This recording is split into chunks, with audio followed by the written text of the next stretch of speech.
मित्रों, ये दास्तां है एक अनोखी हीरोइन की जो विदेश से भारत आती हैं, हीरोइन बनती हैं और बड़ी ही निर्ममता से उनकी हत्या हो जाती है, जिनका नाम था प्रिया राजवंश।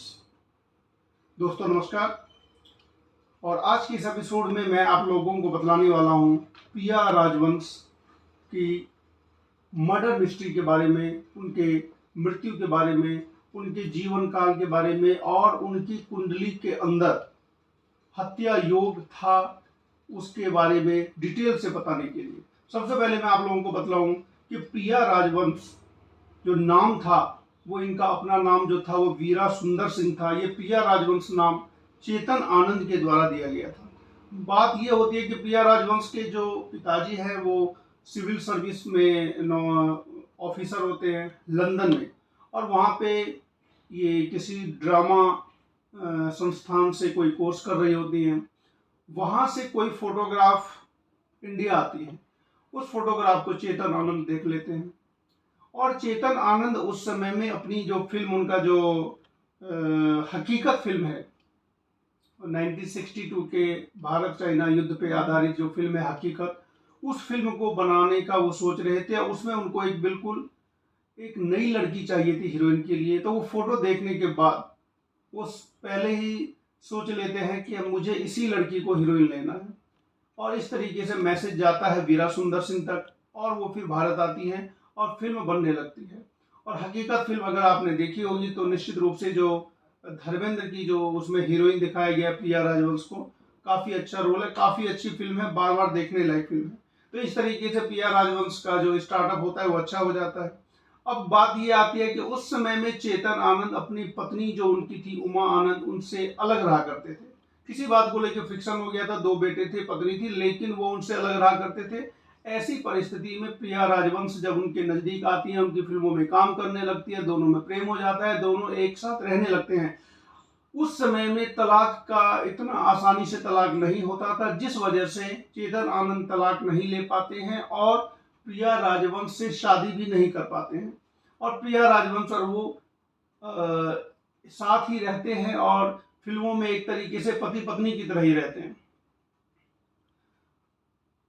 ये सारा कुछ चलता चला गया और चेतन आनंद की ही फिल्मों में प्रिया राजवंश ने सारा काम किया। नए उन्होंने 1964 में हकीकत, फिर 1970 में हीर रांझा, फिर 1981 में कुदरत, हंसते जख्म, ये जितनी भी फिल्में आप अगर इनका फिल्म का फिल्मोग्राफी निकालते हैं तो इसमें बस केवल और केवल चेतन आनंद की डायरेक्ट की हुई फिल्मों में ही इन्होंने काम किया।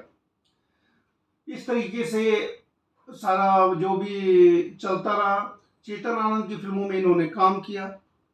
लेकिन जब 1997 में चेतन आनंद की मृत्यु हो जाती है, उस समय भी इन्होंने, मृत्यु के समय में भी ये चेतन आनंद के साथ ही इन्होंने काफ़ी उनकी सेवा की। लेकिन चेतन आनंद ने जो अपनी वसीयत बनाई, उस वसीयत में इन्होंने अपना जो इनका बंगला था एक रुइया पार्क, जुहू पार्क में, उसमें 1/3 हिस्सा इन्होंने प्रिया राजवंश को भी दे दिया और इनकी मृत्यु का जो कारक वही बना वो बंगला। और उस बंगले के कारण ही कहा जाता है कि इनका मर्डर हुआ, इनकी निर्मम हत्या की गई।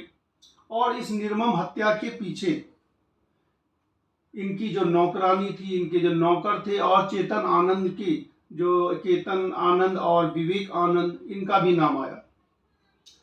और जब इनकी हत्या होती है तो प्रथम दृष्टि ऐसा लगता है कि नॉर्मल मृत्यु हुई है, लेकिन जब पुलिस इंक्वायरी करती है, नौकरों को पकड़ती है, तो नौकर लोग टूट जाते हैं और वो लोग बतला देते हैं कि हमें पैसे दिए गए थे मर्डर करने के लिए। और इस तरीके से फिर केस चलता है। उस केस में चेतन आनंद, विवेक आनंद दोनों को सजा भी मिलती है, लेकिन केस चलते चलते बाद में कुछ समय के बाद दोनों को कोर्ट से बेल मिल जाती है और अभी भी ये जो केस है वो लंबित है और चल ही रहा है।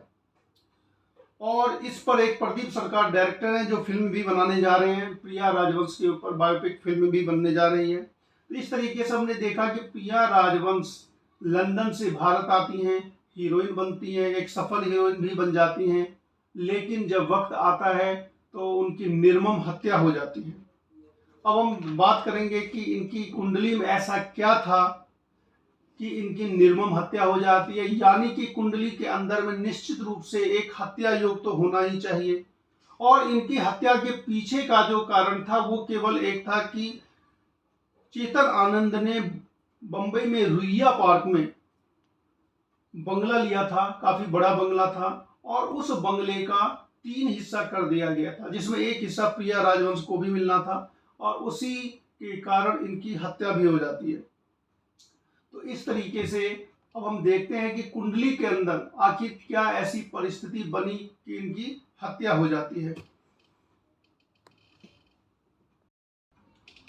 प्रिया राजवंश का जन्म 30 दिसंबर 1936 शिमला में हुआ था, और इंटरनेट से आधारित जो इनकी जो कुंडली है वो मेष लग्न की है, और मेष लग्न की कुंडली से अष्टम भाव में नीच के राहु बैठे हुए हैं।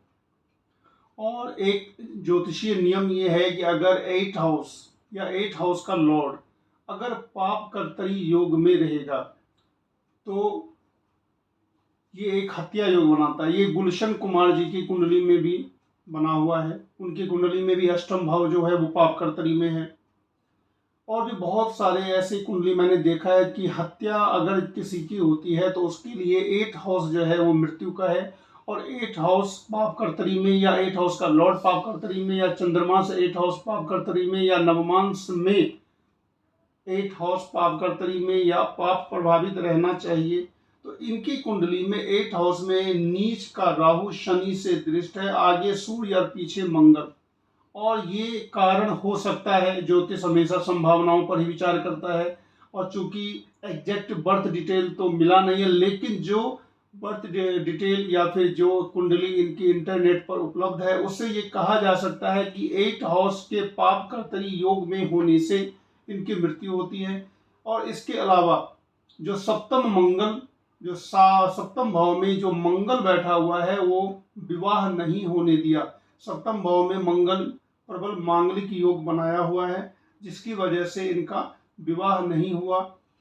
शनि की पंचम भाव पर में शत्रु दृष्टि है, यानी कि पंचम भाव में सूर्य की राशि है और शनि की पंचम दृष्टि है, जिसकी वजह से कह सकते हैं कि ये सारा चीज कुंडली मैच भी हो रहा है कि विवाह नहीं होना, संतान नहीं होना, और अष्टम भाव पाप कर्तरी में होने से मृत्यु हो जाना। तो ये सारी चीजें मिलती हैं। हालांकि ज्योतिष जो है वो संभावनाओं का विज्ञान है, इसमें 100% नहीं कहा जा सकता, खासकर तब जब बर्थ डिटेल एग्जैक्ट ना हो। अगर बर्थ डिटेल एग्जैक्ट है तब एफिशिएंसी 100% तक बढ़ जाती है।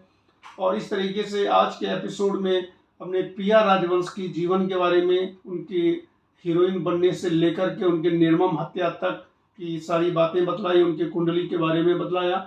और आप लोगों को अगर अच्छा लगता है तो निश्चित रूप से लाइक करें, शेयर करें, सब्सक्राइब करें, और मिलते हैं नेक्स्ट वीडियो में। तब तक के लिए नमस्कार।